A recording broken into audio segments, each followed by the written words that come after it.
After checking out Gigabyte's gaming OC version of the RX 5500 XT series, this time I'm switching things up a bit, not only with a different brand, but also with 4GB of video memory instead of 8. Hi guys, Matthew here and welcome back again to my channel. Although I'm a bit late with my RX 5500 XT series content, I still want to check them out because, well, I'm interested in them and I want to get my hands on them so I can share my experience with you. And this time it's Sapphire's card in question, the RX 5500 XT 4GB Pulse series model. Just as its 8GB brother, this model has the same GPU specs, starting from the amount of shaders, texture units, ROPs to the type of memory, although as I said this particular model has 4GB instead of 8GB of GDDR6 video memory. Sapphire also has a RX 5500 XT Pulse version with 8GB of video memory if you want to go for that model. Speaking of that, be sure to subscribe because I'm also going to do a couple of comparisons with this model, starting off with the GTX 1650 Super and finishing it off with the 4GB and 8GB RX 5500 XT Showdown. It's coming out soon. Since this model comes from their well-known Pulse sub-brand, the design cues for it are spread across that series, so this one is very similar to the RX 5700 Pulse, which I reviewed a couple of months ago, as well as the RX 5600 XT Pulse and RX 5700 XT Pulse, and their reviews are also coming out soon. Of course, being a lower tier graphics card performance in GPU wise, the cooling setup is less complex, although at first it looks like it's the same on account of the very similar top plastic shroud, we do have some differences. For starters, it doesn't have that red details on the top, which I approve, and everything else is more color neutral, especially on the back, where we still have a metal backplate, unlike with Gigabyte's model, which was plastic, but you won't get that lit Sapphire logo on the side. Measuring it from the front, where you will find 3 display ports and 1 HDMI video output, the card is actually a bit shorter than its bigger brothers, but still not that far with 233mm of length. On account of that, the aluminum heatsink is a bit smaller, but it still carries 3 nickel-plated copper heat pipes, which deserves praise, and overall the cooling seems to be pretty robust considering the TDP of this GPU, for cooling it, video memory and VRMs without any problem, as you will see later on.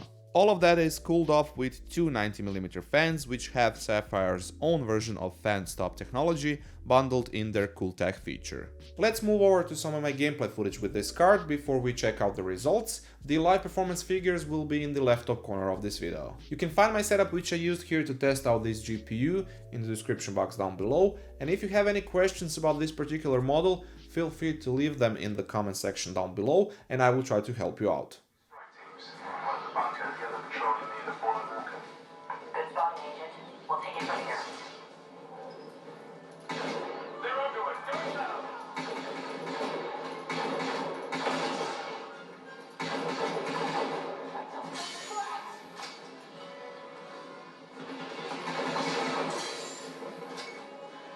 It's over.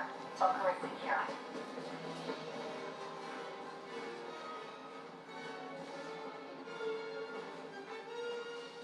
More rebels. Wait for my signal.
Looking at the benchmarking results, once again this card proves to be ideal for 1080p gaming and high graphic settings. You will get more than decent amount of frame rates, especially if you go for a more optimized idle, while 1440p is also doable, although somewhat on the edge because of the 4GB of video memory.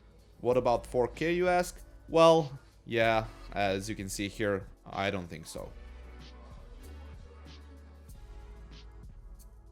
All of this model comes in factory overclocked, with the boost clock being 1845 MHz, just a bit below that in practice, but as you all know, there's no such thing as too much. With that said, as with Gigabyte's model, when it comes to overclocking, you can go up to around 2 GHz on the core clock, while the video memory can be completely maxed out at 1860 MHz, which will in the end bring you around 5 to 7% of additional performance boost, which is ideal for bumping the frame rates up a bit at 1080p resolution.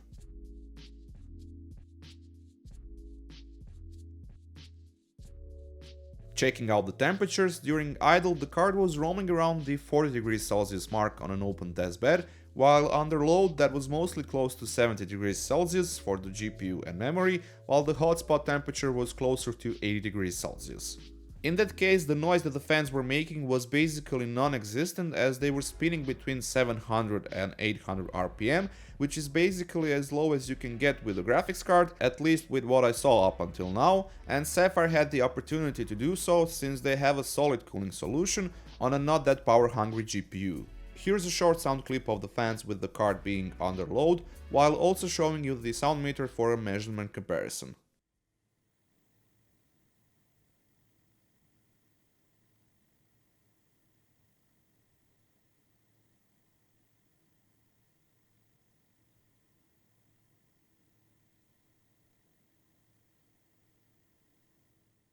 For powering itself up, this card uses one additional 8-pin PCI Express power connector, which again is not a surprise considering the TDP of it. The whole system pulled around 200 watts, with only the card being under load using Firmax GPU stress test, so when you subtract the system idle power consumption from that, you will get that it pulls around 150 watts. The GPU-Z was reporting around 120 watts in that case, which is about right considering the power supply efficiency, while during games it will be more in the neighborhood of 80 to 100 watts.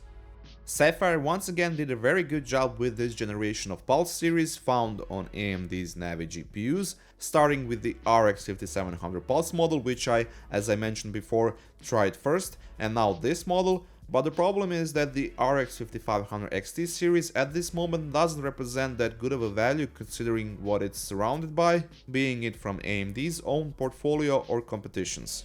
Yes, it's a very capable graphics card series for 1080p gaming, but I'm hoping that a price correction in the near future will be that last step to seal the deal.